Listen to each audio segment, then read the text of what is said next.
Ladies and gentlemen, please welcome to the stage, Cat Shepard.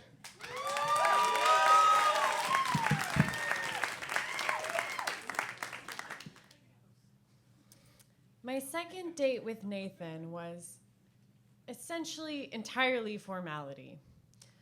We'd had an incredible first date, probably still to this day one of the best first dates that I've ever had, until the moment that my roommate so self-righteously clit blocked me.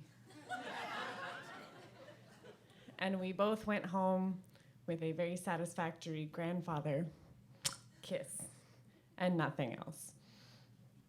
So on our second date, which was a very casual lunch date, I made sure to clear my planner, clear my Google Calendar, and table everything on my to-do list until the next day, leaving my afternoon completely free. And I remember sitting in a very mediocre Thai restaurant with Nathan, and we were enjoying some pineapple fried rice, and I know that all either of us were thinking is, when the fuck is this waitress gonna bring our check so we can go home and fuck? Thank you. Get it, girl. And it was gotten.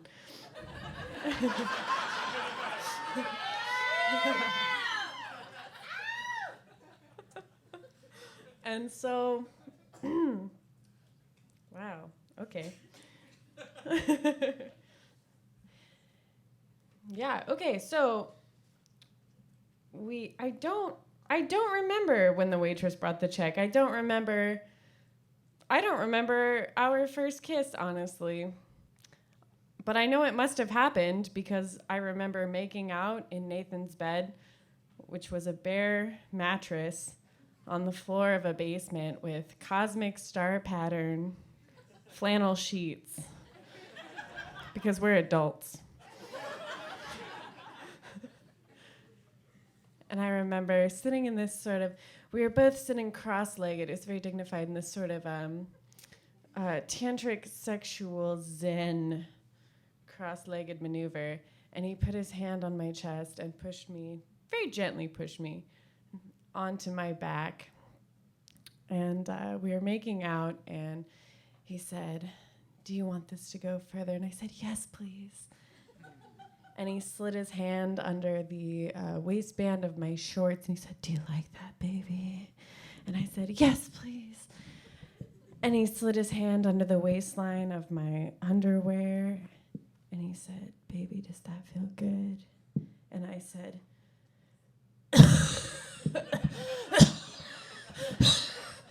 because that's what happens when you have sex and you have asthma.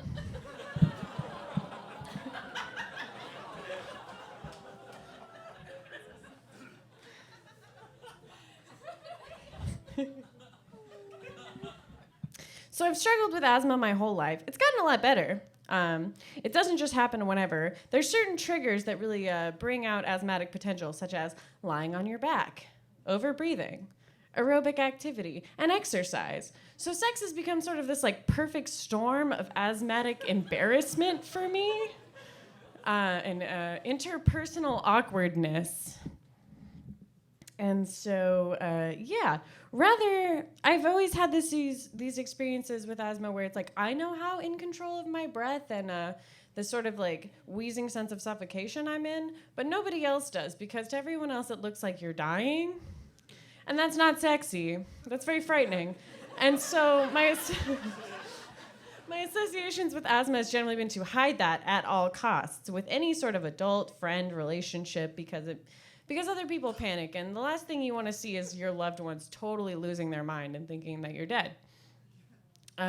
So I've worked very hard to avoid this, and with that in mind, when I started wheezing during our most intimate of endeavors, rather than like owning that and going and using my medication and then getting on with our endeavors, I decided to try and hide that. So I was like, okay, no more breathing through my mouth, not sexy. I'll just breathe through my nose. It'll be really concentrated, and I'll try and make the asthma go away. However, that like yogic concentration doesn't necessarily translate to like erotic enthusiasm. And so when he was looking very concerned about how I was doing, which is very sweet, I was like, oh, okay, I'll moan. This is like this thing, like house cats, domesticated cats, like don't necessarily make noise naturally. They only do it because you make noise. And so they're trying to speak your language. And I'm like, okay, I'll just speak your language. I'll offer some encouragement. And I was imagining this sort of like Marilyn Monroe, all on this breathiness, kind of like, happy birthday, Mr. Kennedy, moan. And it was exactly like that, except with layered on top, like a sort of like a DJ added it for dramatic effect. So that went over well. And then I decided, okay, maybe I should just be quiet. Maybe I'll just not say anything at all. And so I was like, okay, don't breathe out loud, don't moan. All of that makes the asthma sound, which is horrifying. So let's just be quiet. And I found myself very concentrated on looking poised rather than enjoying myself, and sort of just waiting for all of this to end so I could go to the bathroom and use my inhaler in private where no one would judge me. And so this became sort of a pattern in my life, this sort of like playing out of the forces of good and evil, where like orgasms are the superhero and like asthma's the supervillain, and my really sexy albuterol inhaler is like orgasm's kryptonite.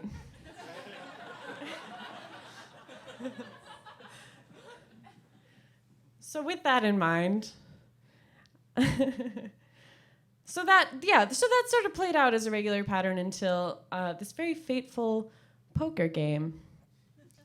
I hosted a poker game in my apartment a few years back, and a lot of my gentleman friends came, and there was one friend in particular who I'd known for a long time as sort of like a friend of a friend. He was a casual acquaintance enough to know that I had asthma, but not for me to have really hung out alone a lot with. Although we were very excited to hang out alone. And so after this poker game, we'd all been like smoking weed, and the poker game ended, and we go outside to smoke a celebratory cigar because that's, you know, like the traditional masculine hegemonic thing to do after you win at a poker game. And so everybody kind of dissipates after that and goes home, except that he and I decide that he's too drunk to go home to his own campus, and so he's going to stay with me because that's the responsible adult thing to do, not drunk driving. And of course, I only have a single bed, and so we go back to my room, and I'm trying to play it off all casual. I'm like, whatever, it's cool. You're just sleeping over. It's not a big deal. I'm just going to get in my pajamas. And I take off my pants, and I'm like, oh, I wore my sexy underwear today. Yes. Nailed it. So I go over to the bed where he's laying down, and instead of like sitting on the side of the bed, I kind of go and like, what's that word? It's not caress. You know, straddle, like a cowboy. So I straddle him, and I'm on top, like giving my best, like, yeah, you see this. I'm giving my Superman right now. And things start to get sort of hot and heavy, and he puts his hand on my shoulder and pushes me over onto my back. And we start making out, and he starts to like, he pulls off my shirt over my like fuck me bun hairdo, and I'm breathing so heavy. I'm so excited. I'm like, and the minute I notice I'm wheezing, he also notices I'm wheezing. And he's known me long enough to know that I have this problem. So before I have time to play this off as being a sort of casual, oh, I'm so excited kind of thing, he knows what's going on. And he says, are you okay? Do you need to go like take care of what's happening right now? And I'm like, oh, fuck. Yeah, I do. And I'm like, all right, it's cool. He's my friend. Get it, girl. Just make it sexy. And so my backpack with my inhaler is on the other side of the room, and I'm like, all right, I'll just shut over here. It's not weird. Don't make it weird. And so I'm walking over to my inhaler, and I'm like, all right, what's the best way to do this? I feel his eyes burning in the back of my head. I know he's watching me. There's nothing else going on. And I'm like, all right, what can I do? I can should I bend over?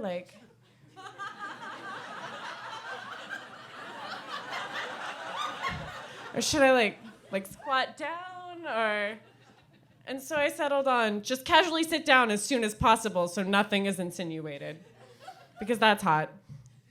And so I sit down and I look back at him and he's smiling and I'm so embarrassed and I say, I apologize. I'm like, I'm really sorry. I don't know. I'm sorry. And he goes, girl, what are you sorry about? I feel like I just achieved something. I fucked you half to death. I have pleasured you to the point that you can no longer function. I feel like I should wear this as a medal. Everyone's gonna be really impressed. And now I'm like, okay, you know what? My feminist self wants to have a problem with this, but actually this is pretty empowering, and I'm pretty stoked that you think this is hot. So now, anytime this occurs and I find myself struggling to breathe in any sort of intimate endeavor, and someone says, "Are you okay? Are you suffocating?" I say, "Nah, baby, I'm okay. You just take my breath away."